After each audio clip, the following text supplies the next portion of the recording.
Hoje a gente vai começar, na verdade a gente vai continuar a conceituar um pouco as coisas, né? Conceituar aí o que a gente vai utilizar e tal. Então hoje a gente vai falar um pouco sobre os dispositivos que são utilizados em computação gráfica. Bem, então primeiro a gente tem uma classificação quando se fala em dados. Como é que é essa classificação? A gente primeiro vai ter a classificação pelo formato de dados, tá? Que é vetorial e matricial. Tá bom? Eu vou mostrar para vocês mais na frente aqui uma diferença. E a gente tem também a classificação quanto à funcionalidade, que aí é mais fácil da gente entender. Basicamente vai ter dados de entrada, dados de saída e a gente vai ter o processamento, tá bom? Então, esses quanto à funcionalidade é bem simples. Quanto ao formato de dados, a gente vai ver um pouquinho melhor aqui. Então, o primeiro que a gente pode estar vendo é o formato vetorial. Como que é esse formato vetorial, professor? Nesse formato vetorial, eu tenho, como o próprio nome já diz, eu tenho vetores para formar a imagem. Vocês devem lembrar lá do semestre passado de geometria analítica, que vocês trataram muito como vetores, né? Vocês tinham um plano, tratava o vetor. O que era o vetor? Era uma reta, onde eu tinha o início e o fim ali dentro de um espaço. Tem a mesma ideia aqui os vetores, tá? Então eu vou ter aqui o vetor, eu vou ter as suas posições, né? O início e o fim, e assim ele vai formando. É como se fosse várias setas. Tá bom? Qual que é a vantagem de eu trabalhar com imagens vetoriais? Veja, como eu tenho, são, aqui é um cálculo matemático, né? Eu tenho uma reta matemática traçando tudo, então eu consigo fazer com que uma imagem seja do tamanho de um broche ou de um outdoor. O que eu preciso fazer é recalcular as retas, né? Recalcular os vetores. Então, esse cálculo, eu vou utilizar ali algum programa para fazer esse cálculo vetorial, que a gente vai ter o Corel, o mais utilizado é o Corel. Tem o Inkscape, que é um programa gratuito, e etc. Então, essa é a ideia. Eu tenho uma reta, certo? Um vetor em um espaço, e quando eu diminuo ou aumento a imagem, o que que eu vou fazer? Eu vou recalcular o tamanho dessas retas. Então, digamos que eu tenho uma reta, isso aqui seria um braço, né? Então, eu vou pegar esse braço e vou aumentar ele para o tamanho de um outdoor, por exemplo. Eu vou colocar num carro. Então, o que que eu vou fazer? Eu vou recalcular o tamanho dessa reta dentro de um espaço. Vantagem, eu não perco qualidade da imagem. Tá? Eu não perco qualidade por quê? Porque eu estou sempre recalculando os valores. Tá bom? Então eu vou ter uma imagem com a qualidade perfeita, tanto a imagem do tamanho de um broche, quanto a imagem do tamanho de um outdoor. Tá bom? Bem, os dados são descritos como coordenados em um espaço vetorial, como eu já falei. E a gente existiam antigamente uma estação gráfica, que era o Tektronix, né? Era uma máquina específica para fazer esses cálculos matemáticos. Só que hoje a gente consegue, a partir dos programas que eu já falei, Corel, o Inkscape, a gente consegue estar fazendo trabalhando com imagens do tipo vetorial, até grandes, né? Basta que eu tenha a memória no computador disponível, tá bom? Esses geralmente são os programas um pouquinho mais pesados, né? Porque eles têm que fazer muitos cálculos matemáticos enquanto você está trabalhando ali com as imagens. Depois nós temos os formatos matriciais, que esse formato matricial, ele é um pouco mais simples, né? Esse tipo de imagem. O que que acontece? Eu vou ter imagens, as minhas imagens elas vão ser basicamente uma matriz, né? Então veja, elas são representadas por uma matriz M por M, que é o número de linha vezes o número de colunas, tá? E se essas são as fotos que a gente tem, essas fotos digitais, onde eu vou ter cada linha e cada coluna seria um pixel, e esse pixel precisa ser pintado por uma determinada cor, tá? Vantagens com esse tipo de modelo formato matricial. Ele é muito barato, né? É o que a gente utiliza em câmera, maioria das câmeras, quando a gente tira uma foto, a gente tem isso aqui, uma foto digital. A desvantagem dela é o aliasing. O que é o aliasing? Veja que eu falei para vocês que eu tenho uma matriz e essa matriz eu vou ter seus pontos e cada ponto eu vou ter um valor, né? Um valor de cor, iluminação e etc. Né? E aí eu vou formar uma imagem. Se eu tenho uma imagem 3x4, uma foto 3x4, e eu vou esticar ela para aparecer no outdoor, o que, que vai acontecer? Esse quadrado, esse pixel, ele não é recalculado. Esse pixel ele vai ser esticado.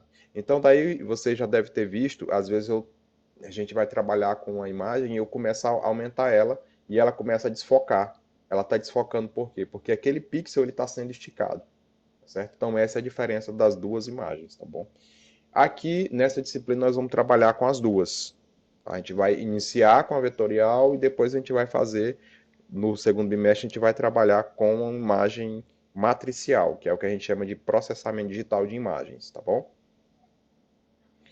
Essa representação matricial ela é flexível, comum, né? Ela tem uma complexidade O, né? Isso aqui é uma disciplina análise de complexidade de algoritmos. Acho que vocês não vão ver no curso, mas basicamente ela mede a complexidade de um algoritmo, né? Para mim percorrer esse algoritmo. Uma imagem, eu tenho uma complexidade o quê? Eu tenho um número de pixels, ou seja, eu tenho uma imagem aqui Full HD, 1200 por 900 alguma coisa, se não me engano.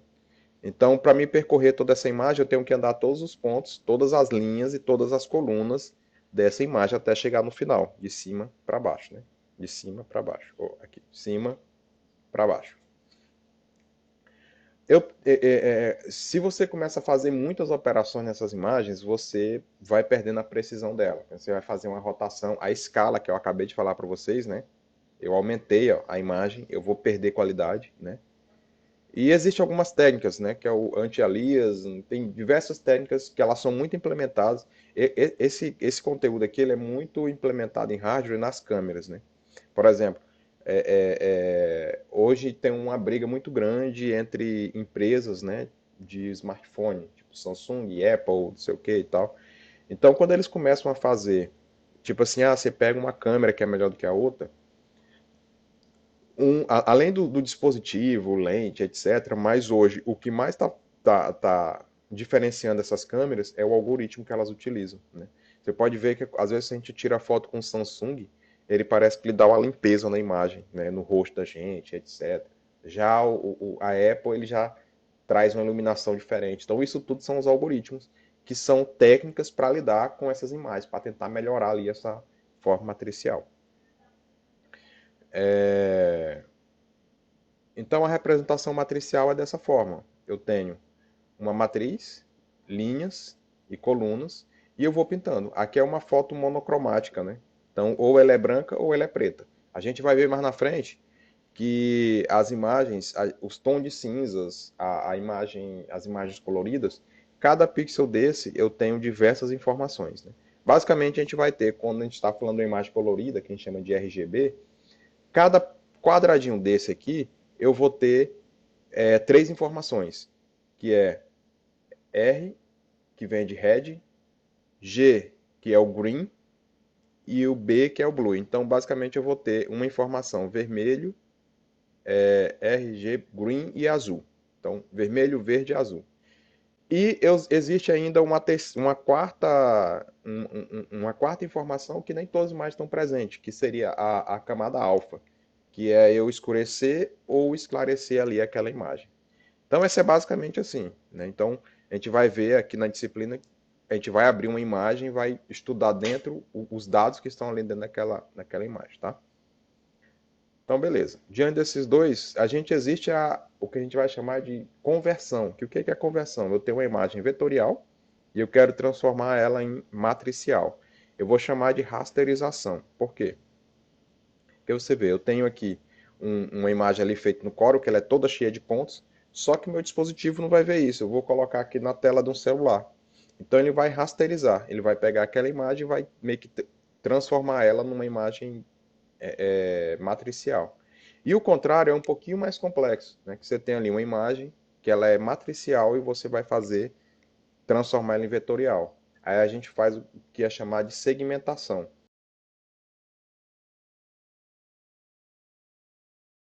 Vou poder visualizar aqui. Bem, então veja aí. Essa imagem aqui da esquerda, ela tem, ela é uma imagem vetorial, né? É um círculo vetorial. Então, quando eu fiz aqui a ampliação dela, veja, que esses vetores eles foram recalculados, né? Então esses aqui são várias setas que a gente ela é formada por várias setas, né? E essas setas foram setas assim uma representação de um vetor, né? Então esses vetores eles foram recalculados, ou seja, eles foram recalculados matematicamente. Foi feito uma multiplicação neles para que eles aumentem o seu tamanho. Então dessa maneira a imagem ela não perde qualidade, tá? E já o bitmap, que ela é uma imagem, inclusive você pode ver até o tamanho, ó, ela é uma imagem mais simples, como o próprio nome já fala, é um mapa de bit, né? Então veja, eu ampliei o bitmap, era pequenininho, a gente ampliou a mesma imagem. O que que acontece? Olha os quadradinhos, que agora a gente já consegue visualizar os quadradinhos, ó, que são os pixels que foram esticados, certo? Opa, eita, tá passando muito aqui. Beleza, então vamos lá. A conversão de formatos, né, que eu acabei de falar. Então, do bitmap para o vetorial, eu tenho uma conversão bem difícil, né? Uma conversão que ela tem muitas falhas, né? Que aí o que acontece? Esses programas, eles já vão fazer meio que isso para você, tipo Corel, Inkscape, etc.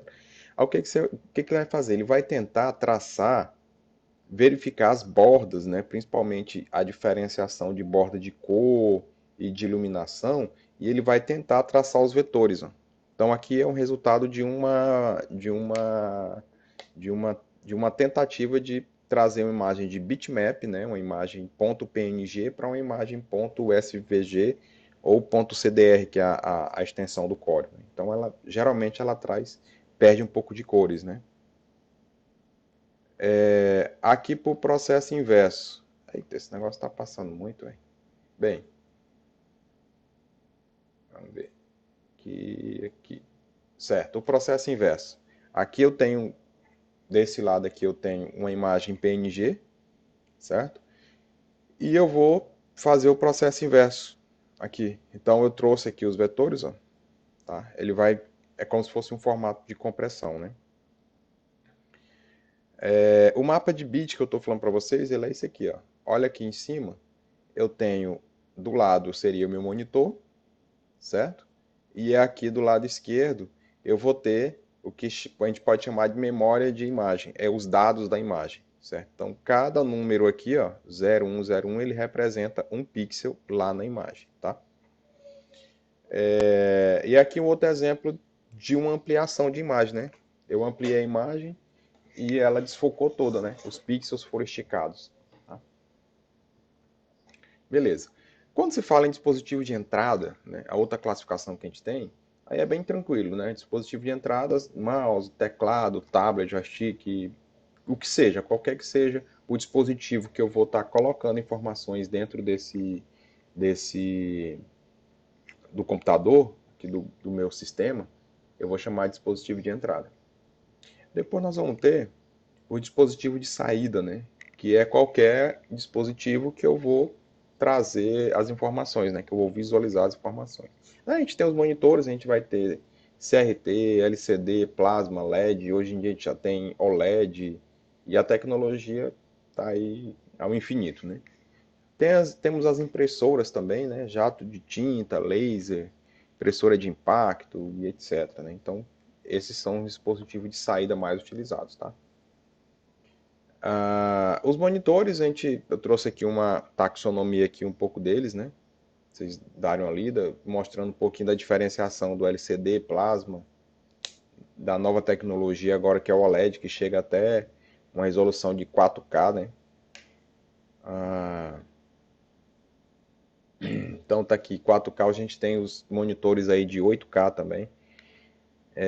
Então vale dar uma lida também. Então, na unidade de processamento gráfico, o que é? Lembra que eu mostrei a taxonomia lá para vocês no começo, que a gente tem classificação simples. Primeiro, imagens matriciais, imagens vetoriais. Depois a gente tem a classificação quanto ao tipo de como é que eu vou processar os dados. Então, entrada, saída e depois a gente tem um de processamento.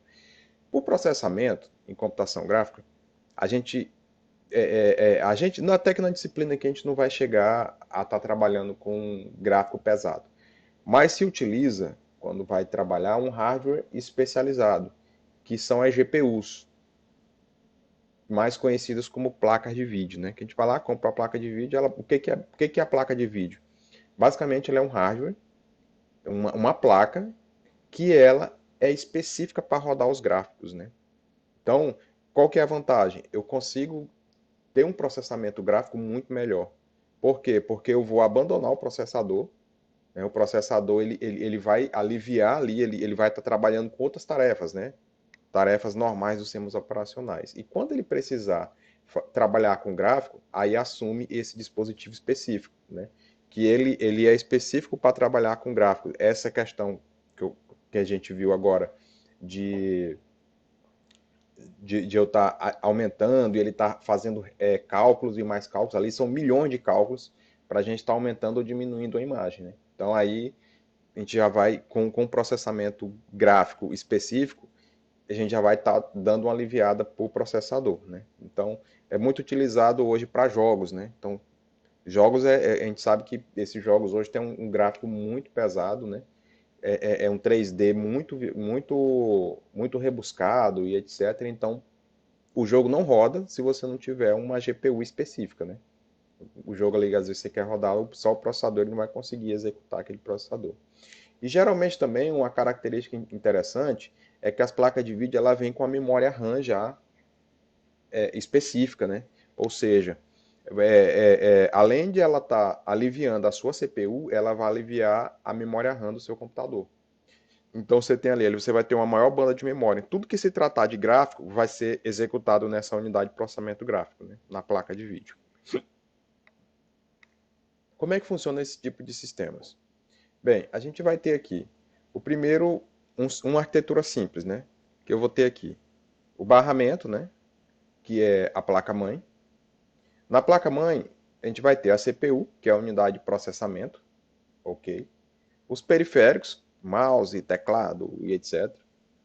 E aqui a placa-mãe, né, o barramento, ele vai fazer a comunicação entre a memória, né? A memória tem o buffer dela, que é onde ela vai armazenar os dados. Quem fez arquitetura comigo chegou a ver esse tipo de gráfico aqui. E a gente vai ter uma controladora de vídeo. Essa controladora de vídeo, geralmente ela vem dentro do processador, né? O processador ali, ele tem uma parte ali que ele vai fazer o controle do vídeo, certo? E aí ele vai e joga para o monitor. Beleza? Então aqui, esse aqui é o básico, né? Qualquer computador simples, esse aqui é o esquema. Barramento, eu vou ter ali um controlador de vídeo, né? Que ele é controlado pela CPU, tá? Ele é só um drivezinho ali para fazer os gráficos. Esse sistema é mais simples, é mais barato, no entanto, ele não aguenta, ele não me dá o poder de processamento de gráficos mais pesados, tá? Processamento de vídeo e etc. E esse aqui já é uma arquitetura com processador gráfico. Veja que eu vou ter o barramento, né? A placa-mãe normal, a CPU continua no mesmo lugar, periférico também. A memória do sistema também, eu vou ter aqui a minha memória. Só que agora eu vou ter um elemento diferente que está aqui, ó. Eu vou ter um segundo processador. Esse aqui é a minha placa de vídeo. Esse segundo processador, ele vai estar dentro da GPU, né? Ele é um processador gráfico, específico para gráficos. E ele tem a sua própria memória. E ele vai agora, a partir daqui, ele vai fazer o controle do vídeo. Assim eu vou dar, como eu já falei anteriormente, eu vou dar fôlego para o computador, para a CPU, para a memória, e vou ter um rádio específico para poder gerar gráficos mais pesados. Então, pessoal, a aula de hoje foi isso. Eu vou deixar aqui na plataforma uma atividade para vocês começarem a trabalhar e já a partir da próxima aula a gente já vai começar a meter a mão no código, tá? Então, valeu, obrigado. Valeu, valeu. Até semana que vem.